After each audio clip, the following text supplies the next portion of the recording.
Selamat pagi, Sobat Pembelajar semua. Jumpa lagi dengan saya, Suhut Tumpal Sinaga, dosen PKN STAN. Kali ini kita akan membahas tentang percepatan pengembalian kelebihan pembayaran pajak. Nah, Sobat semua tentu sudah melaporkan SPT tahunan PPh orang pribadi ya. Tahun ini terakhir, tahun pajak 2022 misalkan, yang sudah harus dilaporkan paling lama akhir bulan Maret 2023 kemarin. Ya, nah bentuk formulirnya seperti ini. Formulir 1770 SPT tahunan PPh wajib pajak orang pribadi.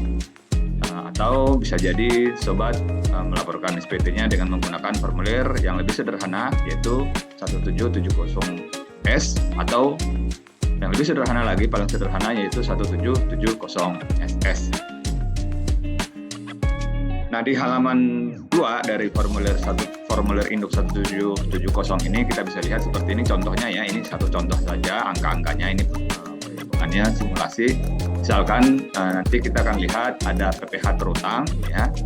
PPh terutangnya, kemudian ada kredit pajaknya. Nah, kredit pajak ini nanti terdiri dari dua, yaitu PPh yang dipotong atau dipungut oleh pihak lain, atau PPh yang dibayar sendiri.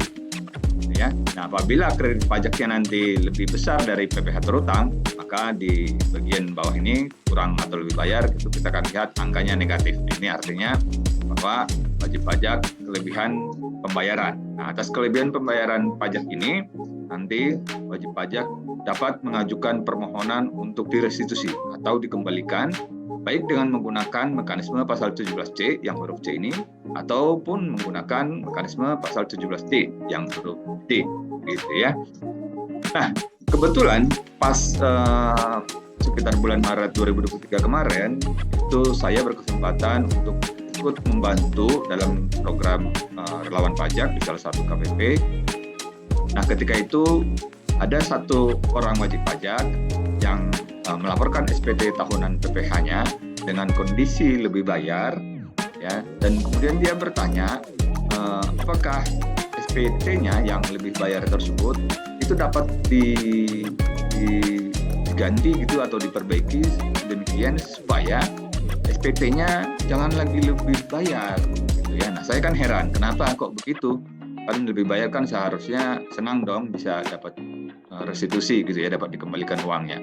Tapi katanya Bapak itu takut ya kalau nanti dia mengajukan SPT-nya dengan kondisi apa adanya lebih bayar begitu, nanti akan diproses, diperiksa, dan kemudian apabila diperiksa bisa jadi katanya takutnya itu SPT-nya yang tadinya lebih bayar itu nanti malah jadi kurang bayar gitu ya, hasil pemeriksaannya bisa jadi kurang bayar karena dikoreksi di sana di sini. Nah, gitu mungkin yang beliau dengar gitu ya. Nah, dan ternyata memang masih ada kekhawatiran seperti itu di tengah masyarakat ya. Beberapa kali saya masih mendengarkan keluhan atau ketakutan seperti itu. Nah, benarkah demikian? Apakah memang wajib pajak yang lebih bayar perlu khawatir untuk meminta kembali kelebihan pembayaran pajaknya, takut nanti dikoreksi menjadi kurang bayar atau bagaimana? Nah, di sini kita akan lihat bagaimana ketentuannya yang semestinya. Pas tidak lama setelah bulan Maret itu, yaitu persis sekitar 2 bulan kemudian, bulan Mei 2023, itu diterbitkan Peraturan Dirjen Pajak nomor 5, yang ini ya, Peraturan Dirjen Pajak nomor 5 tahun 2023. Nah, ini adalah tentang percepatan pengembalian kelebihan pembayaran pajak. Nah, pas sekali dengan masalah yang kita hadapi pada saat itu ya. Nah, di per nomor 5 tahun 2023 ini itu diatur bahwa wajib pajak orang pribadi yang memenuhi persyaratan tertentu itu dapat dikembalikan kelebihan pembayaran pajaknya dengan menggunakan mekanisme pasal 17D, yaitu pengembalian pendahuluan kelebihan pembayaran pajak. Maksudnya pengembalian pendahuluan itu adalah bahwa lebih bayar wajib pajak tersebut tidak perlu dilakukan mekanisme pemeriksaan dulu sebagaimana diatur dalam pasal 17B Undang-Undang KUP sebelum diberikan pengembalian gitu ya. Jadi tanpa mekanisme pemeriksaan, cukup dengan melakukan mekanisme penelitian saja, nanti kelebihan pembayaran pajaknya dapat dikembalikan, gitu ya. Nah, tetapi ada persyaratan tertentunya ya. Tentu tidak semua wajib pajak yang lebih bayar dapat diberikan pengembalian dengan pengembalian pendahuluan menggunakan mekanisme pasal 17D ini. Nah, misalkan seperti kasus kita ini adalah untuk wajib pajak orang pribadi yang memenuhi persyaratan tertentu. Nah, persyaratan tertentunya itu apa? Yang dimaksud adalah ada 3 ini ya, persyaratan tertentu yang harus dipenuhi oleh wajib pajak orang pribadi agar dia dapat memperoleh pengembalian pendahuluan kelebihan pembayaran pajaknya dengan menggunakan mekanisme pasal 17D. Ya. Syaratnya itu adalah, atau persyaratan tertentunya itu adalah ada 3. Pertama, sudah menyampaikan SPT tahunan PPh, tentu saja ya. Yang kedua, jumlah lebih bayarnya itu paling banyak 100 juta rupiah. Jadi kalau lebih dari 100 juta rupiah tidak boleh menggunakan mekanisme pengembalian pendahuluan ini ya. Dan harus mengikuti mekanisme pemeriksaan yang biasa sebagaimana diatur di pasal 17B. Nah, kemudian yang ketiga, disertai permohonan pengembalian menggunakan mekanisme pasal 17B atau pasal 17B Undang-Undang KUP. Jadi, baik wajib pajak mencontreng di SPT-nya, ya tadi formulir 1770 tadi halaman 2, dia mencontreng atas kelebihan pembayaran pajaknya untuk dikembalikan menggunakan baik mekanisme pasal 17D maupun pasal 17B, keduanya akan diproses kelebihan pembayaran pajaknya menggunakan mekanisme pasal 17D, gitu ya. Asalkan ketiga syarat ini tadi terpenuhi ya, terutama yang ini jumlah lebih bayarnya itu tidak boleh lebih dari 100 juta rupiah. Nah, selanjutnya atas permohonan pengembalian wajib pajak orang pribadi tersebut, nanti DJP itu akan melakukan cukup penelitian saja, ya tidak perlu dilakukan pemeriksaan sebagaimana mekanisme pasal 17B, tetapi cukup penelitian saja. Nah, penelitiannya ini secara spesifik itu diatur di PMK, Peraturan Menteri Keuangan Nomor 39 Tahun 2018 dan aturan perubahannya ya, ini sudah ada beberapa kali perubahannya. Nah, di sana itu diatur bahwa yang dimaksud dengan penelitian yang harus dilakukan atas permohonan pengembalian wajib pajak orang pribadi tersebut itu sederhana saja, yaitu kita bisa lihat di sini hanya ada 3. Pertama adalah memastikan kebenaran penulisan dan penghitungan pajak. Ya, jadi dipastikan bahwa tidak ada salah tulis, gitu misalkan. Kemudian juga tidak ada salah hitung. Ya, tadi misalkan PPh terutang dikurangi dengan kredit pajak, nanti dapat PPh kurang lebih bayarnya. Nah, itu tidak salah hitung gitu ya. Itu aja yang perlu dipastikan. Kedua, kemudian adalah pastikan bahwa bukti potong ataupun bukti pungut yang dikreditkan itu telah dilaporkan di SPT wajib pajak pemotong ataupun pemungut. Nah, ini nanti DJP yang melakukannya. Di KPP misalkan dia akan memeriksa di dalam sistem informasinya bahwa atas bukti potong yang dikreditkan oleh wajib pajak di dalam SPT tahunan PPh-nya itu telah dilaporkan oleh lawan transaksinya, yaitu wajib pajak yang melakukan pemotongan atau pemungutan. Oke. Nah, yang ketiga, pastikan bahwa pajak yang dibayar sendiri kalau ada ya, tadi misalkan PPh pasal 25 gitu ya, bahwa pajak tersebut telah benar disetor ke kas negara dan divalidasi dengan NTPN gitu ya. Nah, jadi hanya 3 ini saja yang dilakukan penelitian, perlu dipastikan ya di dalam PMK 39 ini. Jadi tidak ada mekanisme pemeriksaan lanjutan ya. Kalau 3 ini sudah dipastikan, maka nanti dapat dilakukan pengembalian pendahuluan. Nah, apabila berdasarkan hasil penelitian tadi ya, 3 penelitian sederhana tadi memang benar bahwa terdapat kelebihan pembayaran pajak, maka nanti proses berikutnya itu adalah DJP akan menyampaikan surat kepada wajib pajak ya, surat pemberitahuan bahwa permohonan pengembalian akan ditindaklanjuti dengan mekanisme pasal 17D Undang-Undang KUP ya. Ya, berarti artinya bahwa akan dengan penerbitan SKP PKP ya, surat ketetapan pengembalian pendahuluan kelebihan pajak ya. Nah, disertai surat tersebut nanti disertai dengan permintaan nomor rekening wajib pajak ya. Nomor rekening untuk nanti menjadi tempat menerima kelebihan pembayaran pajaknya nanti ditransfer ke sana ya. Nah, tetapi nomor rekening ini harus rekening dalam negeri ya, tidak boleh rekening luar negeri.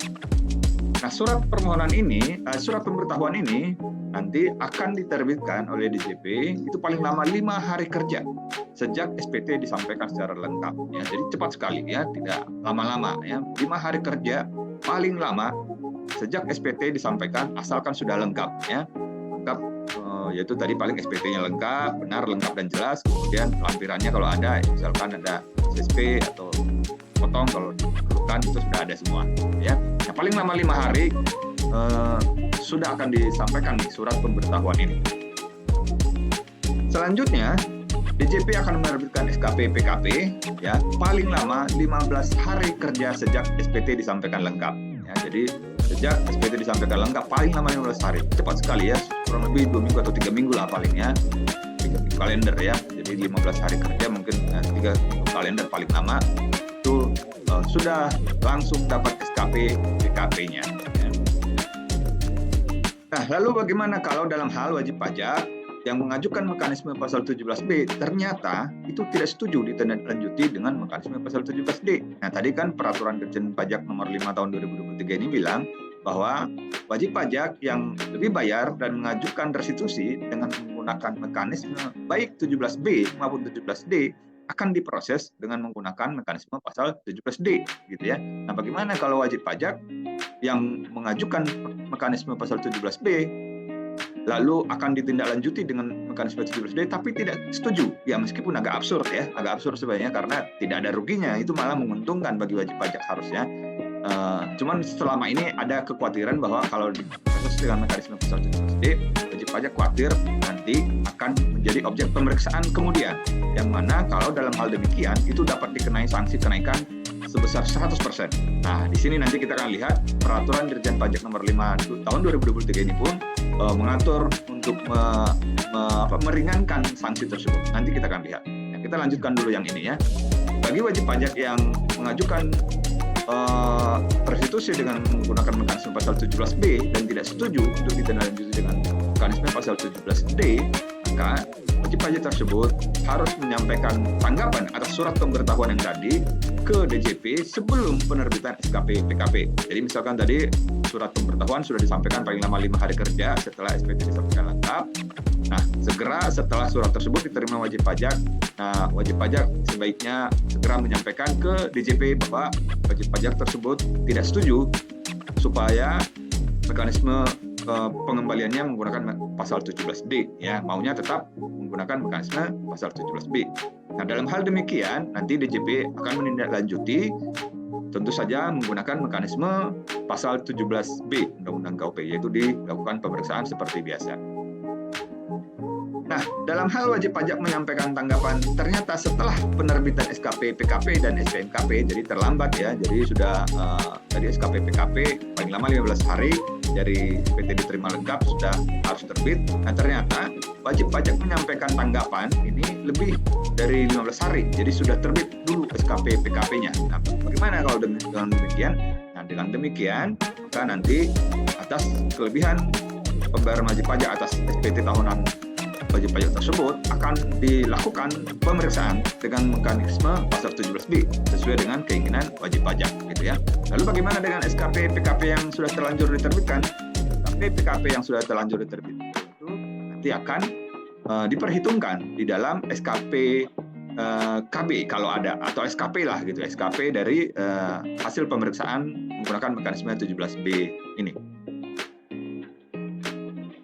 Selanjutnya, dalam hal kemudian DJP melakukan pemeriksaan dan menerbitkan SKP KB, yaitu atas SKP PKP yang sudah diterbitkan ini, atas kelebihan pembayaran pajak tadi, misalkan ya, ini tidak harus ya, ada kemungkinan bahwa atas SKP PKP yang diberikan yaitu pengembalian pendahuluan menggunakan mekanisme pasal 17D, ada kemungkinan itu dapat dilakukan pemeriksaan kemudian.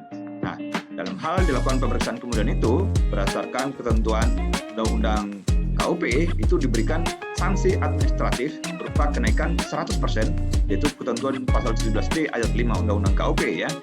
Nah, tetapi peraturan Dirjen Pajak nomor 5 tahun 2023 ini itu menyebutkan bahwa mengatur bahwa atas sanksi administratif berupa kenaikan 100% tersebut akan diberikan pengurangan ya, akan diberikan pengurangan sanksi, yaitu sebagaimana diatur di pasal 36 ayat 1A Undang-Undang KUP. Ya. Nah, di sana diberi kewenangan DJP dapat memberikan pengurangan sanksi administratif, gitu ya. Nah, sanksi administratif yang semula berupa kenaikan 100% tersebut menjadi hanya sebesar bunga pasal 13 ayat 2 Undang-Undang KUP, yaitu berarti nanti tinggal dihitung sesuai dengan suku bunga acuan, ya. Suku bunga acuan berubah-berubah setiap bulannya, kita bisa lihat di KMK-nya nanti, dan dikalikan dengan berapa bulan sejak SKP PKP terbit sampai dengan misalkan SKP hasil pemeriksaan diterbitkan, gitu ya. Jadi kecil sekali jadinya, ya, dari 100% menjadi suku bunga acuan pasal 13 ayat 2 itu jadinya kecil sekali nanti, ya. Jadi wajib pajak tidak perlu khawatir untuk mengikuti mekanisme pasal 17D ini, ya, karena risikonya sangat kecil jadinya, ya. Jadi tidak perlu khawatir, tidak ada lagi ruginya dibandingkan dengan mekanisme pasal 17B. Oke, baik, demikian yang bisa kita sampaikan, sobat pembelajar semuanya. Mudah-mudahan dapat diterima dengan baik dan bisa bermanfaat untuk kita semua. Terima kasih dan selamat pagi.